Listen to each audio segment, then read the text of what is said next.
The Titanic catastrophe is one of the most famous and most tragic ship disasters of all time. Over a century later, we still mourn the 1,500 men, women, and children lost on that fateful April night. Until now, the story was clear. The Titanic scraped against an iceberg which flooded the ship, eventually sinking it to the bottom of the ocean. New evidence, however, suggests that perhaps the iceberg was not at fault at all. Rather, a poor build and plenty of criminal negligence. Significance of the ship. From day one, the RMS Titanic was built to make history. Little did we know that said history would turn out to be a tumultuous one of tragedy and innocent lives lost. At the time of its 1912 maiden voyage, all of the headlines and speculation were positive. The world couldn't wait. She was over 882 feet long, or 269 meters, tipping the scales at 46,328 gross registered tons. Titanic was, at the time, a monster of a ship. In fact, on the day that she entered the water, Titanic would become the largest ship afloat in the ocean. As we've later come to know, the sheer unprecedented size of Titanic presented immense challenges for its operator, White Star Line, and its builder, Harland and Wolff Shipyard. Since there was no ship like it before, engineers were forced to execute a number of things for the very first time. The build. Now, it's no secret that the Titanic had flaws, otherwise it wouldn't have sunk. But we'll explore that shortly. It seemed as though from the very beginning of production in 1909, safety was never a major concern. The ship didn't even have to enter the water for it to be a threat of danger. A lot of the work that the 1,500 shipyard builders carried out was done without any basic safety equipment. The number of men injured during production was confounding, a whopping 246. 28 of which were classified as severe. As part of the massive 10-deck structure that those workers were building, there was one crucial segment, a part of the ship which would prove critical in the eventual tragedy, although not everyone knows that yet. We're talking about the coal engines.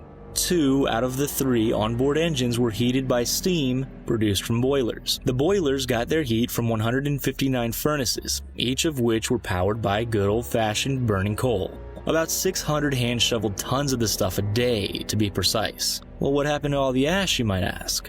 Well, it was dumped straight into the ocean, of course. With such a significant amount of burning coal on board, the risk of danger was always real, and as it turns out, it could have played a much larger role in the sinking than what we've come to believe. We know that the Titanic sank. That's not news. But what exactly happened in the lead-up? How come they ended up smashing into an iceberg in the first place? Lead-up to the sinking. Let's start with the day that it set sail, shall we?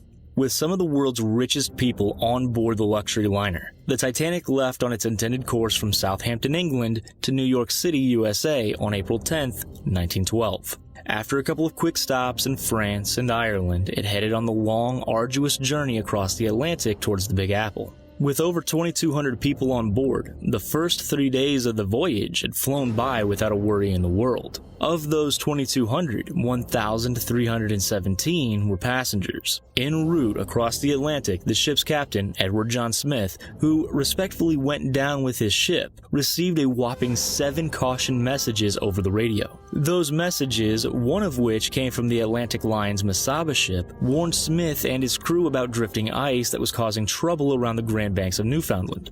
At the time, however, he, together with most of the maritime industry, saw no situation in which ice could take down such a large vessel.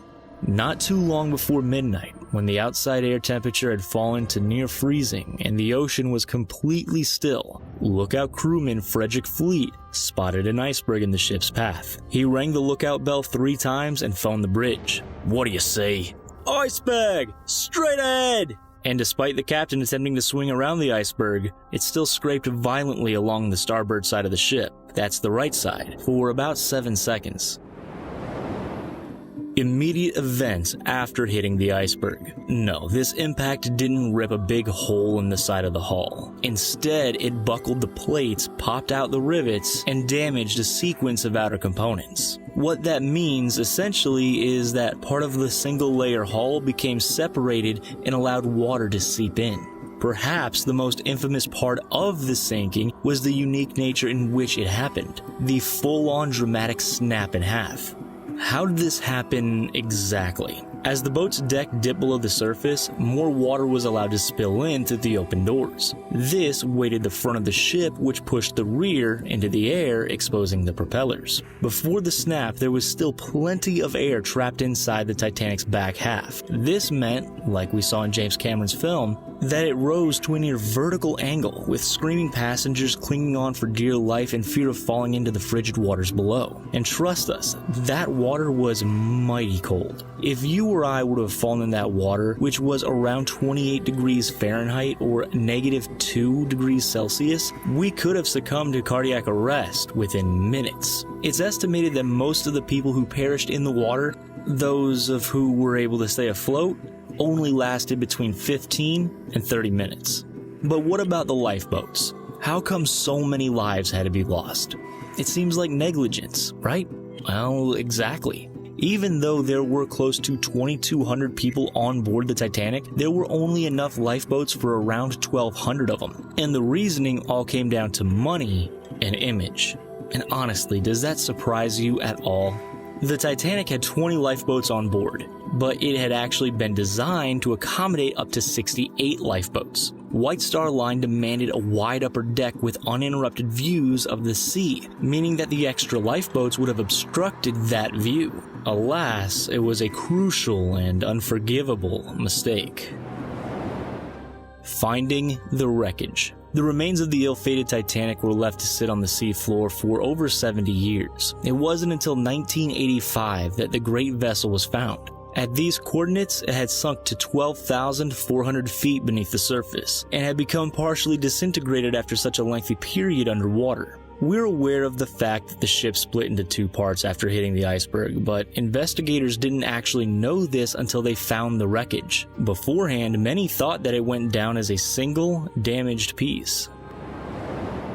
The real cause of the ship sinking. It's recently become known that perhaps ice wasn't to blame, but instead its opposing element, fire. Apparently a fire had broken out in one of the Titanic's coal bunkers just 10 days prior to its scheduled departure. So why does this matter? Because that fire made the ship's hull vulnerable. Irish journalist Sinan Maloney was able to flick through photos and eyewitness testimony that was kept secret for decades. What he alarmingly discovered in one of the photos was that there was a 30-foot-long black streak along the side of the Titanic's hull, awfully close to where the iceberg struck. According to engineers from Imperial College London, this black streak was, in essence, a burn mark left from the effects of the coal furnaces. These days, ships have a two-layer hull, so damaging one of these so-called skin layers isn't overly critical.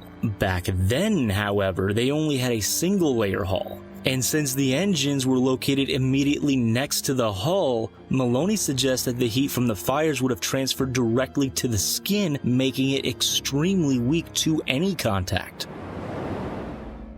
Titanic survivor who claims there was an explosion. It's not just photo evidence and journalistic analysis that suggests the damaging fire. There's also witness testimony.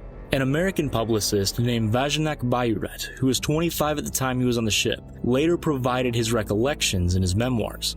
He insisted that the underlying catalyst for the ship's tragedy was not a little iceberg scrape, but an explosion, potentially the result of cold seawater coming in contact with the coal fire. He's not the only one who thinks so either. John Wickman, author of Titanic: The Hidden Evidence, claims that the Titanic engineers didn't understand the dangers of electrolysis, a process that could convert seawater into explosive hydrogen gas. He contends that the crew made one vital mistake: keeping the lights on, and therefore keeping the electric currents active, which caused an explosion. Then we've got the famous switch theory. If you haven't heard of it, it's based on the confession of James Fenton, or Paddy the Pig. He agreed that the ship had a fire burning in the coal bunkers for a week, and that the captain and the company knew about it, but turned a blind eye. The issue with this version, however, is that the names James Fenton or Paddy the Pig don't appear on any crew, passenger, or survivor lists that have been published. He either had a different name, or he wasn't there at all.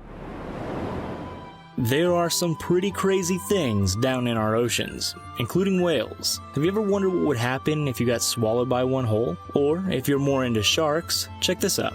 Cheers for watching, friends.